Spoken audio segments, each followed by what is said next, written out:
Before Sandy even hit, it was breaking news. And residents across the tri-state area were being told to evacuate. But a lot of people were skeptical about how bad it would really be. I know because I was one of them. I remember saying this storm better live up to all this hype. Luckily, my neighborhood in Crown Heights, Brooklyn wasn't affected much. But Jessica Klein grew up in Bell Harbor, Queens, a community in the Rockaways, one area affected most by Sandy. We met in front of the Park Slope Armory. She was waiting for a friend who had arranged a ride to her parents' house. We were dropped off just a few blocks away, and as we walked over, Jessica showed me what happened on her friend's block. This block completely burned down, except for 6 houses. But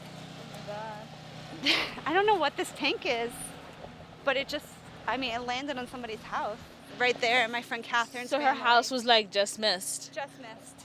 Whoa. It was weird walking past people's lives, piled up on the corner, destroyed. Oh my gosh, it smells like gas. That's not a good thing. Smelling smells I couldn't figure out. Is it gas, leftover fumes from the fire, or new fumes from the generator a few people had going? Jamie? Are you Jamie Jordan?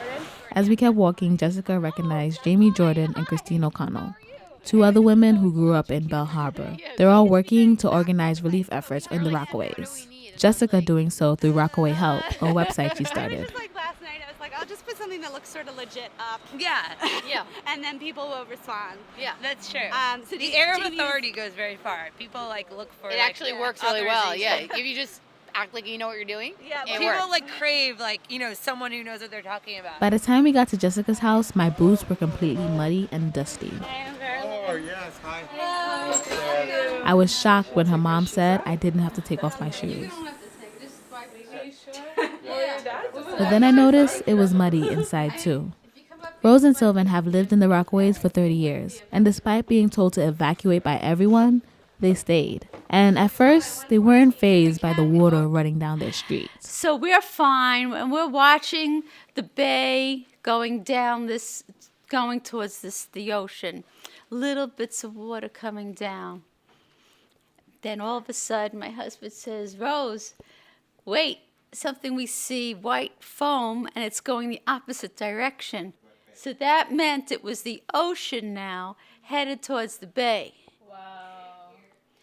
Everything was fine until I'm not sure what time it was at night when Sylvan says, Rose, there's water in the house. And I go, where? And I didn't expect to see so much water. Rose and Sylvan spent the day waiting on FEMA. FEMA's coming, and then but FEMA never came. They're now staying with Jessica. And on our way back to Brooklyn, Rose told me she remembers hearing stories of when the ocean met the bay. And I just didn't know what to do. She still can't believe she's now seen it for herself. I was just standing here like I'm dazed. For WNYC, I'm Veralyn Williams.